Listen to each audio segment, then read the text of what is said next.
अपनी एक वृंदावन का एक भक्त था,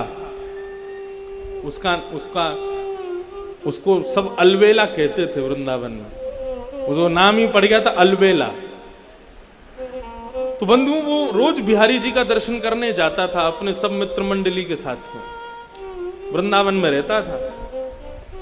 बिहारी जी का दर्शन करने के लिए नित्य जाता तो सारे उसके सखा दर्शन करते। सखा मतलब सब भजनानंदी थे, अलग अलग कुटियाओं से सब एक जगह मिलते और फिर बिहारी जी का दर्शन करने जाते।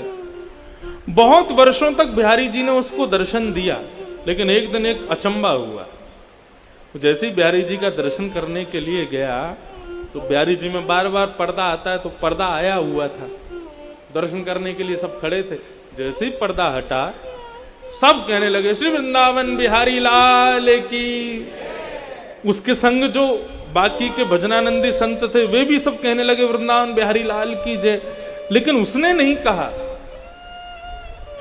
वो सामने जब देख रहा था तो बिहारी जी जब बाहर विराजते हैं तो बगल में सखियां चंवर ववर लेके सब खड़ी रहती हैं, चांदी के सिंहासन रहता है, सब फूल बंगला बना रहता है। फूल बंगला है, सिंहासन है, सखियां हैं, लेकिन बिहारी जी उसको नहीं दिख रहे थे।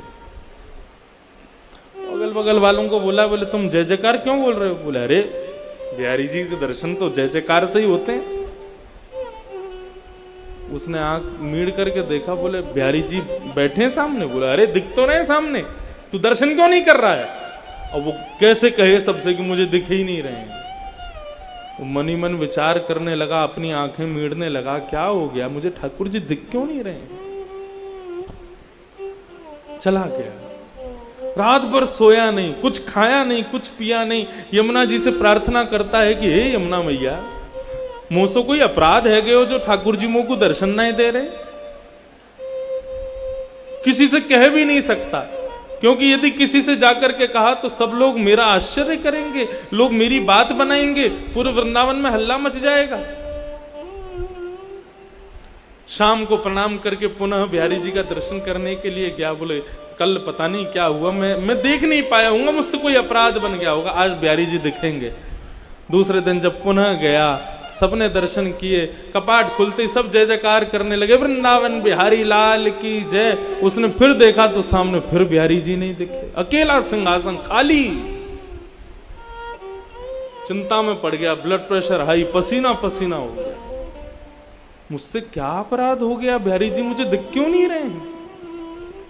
किसी को पता ना चले तो उनसे बड़े अलग ढंग से पूछता है, बिहारी जी की पोशाक बड़ी सुंदर है ना? तो बताते हैं हाँ आज तो पीली पोशाक पहनी है, हाँ देखो कमल की माला पहनी है, बिहारी जी का मुकुट कितना सुंदर लग रहा है, बिहारी जी की सुंदर देखो क्या छटा दिख रही है, गाल ऐसे चमक रहे हैं। सुन करके रोने लग जाता, बोले मुझे क्यों नहीं दिख रहे हैं? रात भर नहीं सोया, 2 दिन हो गए, ना सोया ना खाया ना पिया, कुछ नहीं, बस इसी चिंता में है कि बिहारी जी मुझे दर्शन क्यों नहीं दे रहे। तीसरे दिन सुबह वृंदावन परिक्रमा लगा करके आया, यमुना स्नान किया, ब्रजवासियों को प्रणाम करने लगा। अरे कोई अपराध हो गया हो तो हे बिहारी जी क्षमा करना। अपने दोनों उंगलियों को मीड़ करके आज एक बार अपने ऊपर विश्वास करके तीसरा प्रयास करता है, आज यदि बिहारी जी दिख गए तो ठीक, नहीं तो प्राणों का त्याग कर दूंगा। जैसे ही मंदिर में प्रवेश किया, कपाट खुले, सबको बिहारी जी दिखे, उसको नहीं दिखे। तत्क्षण निकल गया। यमुना जल में अपने प्राणों का परित्याग करने का मन बना लिया। बोले जिस देह को बिहारी जी नहीं दिख रहे, उस देह को जीवित रख के क्या फायदा? जिस देह से, जिन कानों से कथा नहीं सुन सकते, जिन आंखों से दर्शन नहीं कर सकते, जिन नाक से ठाकुर जी के चरणों की सुंदर सुगंधी नहीं ले सकते, जिस जीव से ठाकुर जी का प्रसाद नहीं पा सकते, जिन पैरों से प्रदक्षिणा नहीं कर सकते, उस देह का मतलब क्या है रहने का? निकल गया। बोले आज प्राणों का परित्याग कर दूंगा। यमुना के किनारे जाकर के बैठ गया, हे यमुने मैया कृपा करो, मुझसे कोई अपराध है गया? मुझको याद है मैंने ऐसो कछु ना कियो, जाके भाव से ठाकुर जी मुझको दर्शन नहीं दे रहे हैं। यदि मेरा कोई अपराध है, बिहारी जी मुझको दर्शन नहीं दे रहे हैं, तो या दर्शन ना देनो तो एक प्रकार से मेरो वध के समान है, मैं आज अपने प्राण त्याग दूंगा। यमुना जल में प्रवेश करने लगा अपने प्राणों के परित्याग के लिए। तभी एक व्यक्ति वहां पर आया, उसको कुष्ठ रोग हो गया था, उसको एक रोग हो गया था, उसके पूरे शरीर पर, पूरे अंग पर, पूरे मुख पर दाने हो गए थे। उस व्यक्ति ने आकर कहा, अरे महाराज रुको, अपने प्राण मत त्यागो, यदि तुम चले गए तो मेरा बहुत बड़ा घाटा हो जाएगा। बोला तुम्हारा क्या घाटा होगा?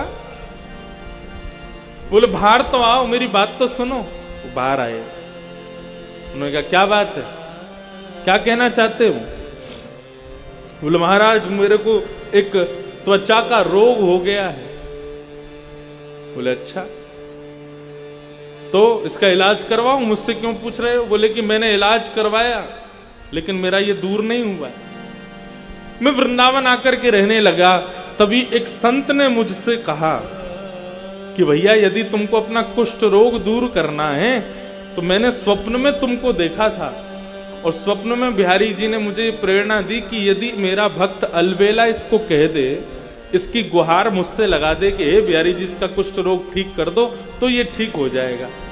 अलबेला बोला ये कौन सी विचित्र बात बता रहे हो, तुमको रोग हुआ और मैं बिहारी जी से कहूं कि इसका रोग दूर कर दे, और बिहारी जी तुम्हारा रोग दूर कर देंगे? जो मुझे दर्शन नहीं दे रहे वो मेरी बात से तुम्हारा रोग कैसे दूर कर देंगे? बोले आपका क्या लग जाएगा, आपको केवल इतना ही तो कहना है बिहारी जी इसको ठीक कर दो, मैं ठीक हो जाऊंगा तो सब ठीक हो जाएगा, आप फिर जो चाहो वो कर लेना, इतना कहना ही तो है। उसने कहा ठीक है, तुम्हारी बात मान जाए तो बढ़िया है, मुझे तो दर्शन हो नहीं रहे बिहारी जी के। हे बिहारी जी मेरे से तो कोई अपराध हो गया, मुझे तो दर्शन दे नहीं रहे हो, लेकिन इस भक्त का भाव है यदि मैं कह दूंगा तो ये ठीक हो जाएगा, इसलिए मैं प्रणाम करके कहना चाहता हूं इस भक्त का कुष्ठ रोग ठीक कर दो। जैसे उन्होंने कहा इसका कुष्ठ रोग ठीक कर दो, उसके अंग के सारे रोग दूर होने लगे, एक एक करके उसका समस्त जो जितना भी उसके अंग पर जो भी पीड़ा थी सब दूर हो गई।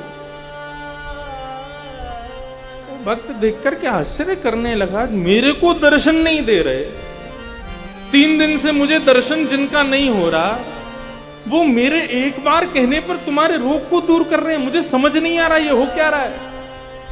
इतने में सामने सांवरे सलोने श्री बिहारी जी महाराज प्रकट हो गए, प्रकट होकर के उसको दर्शन दे दिया।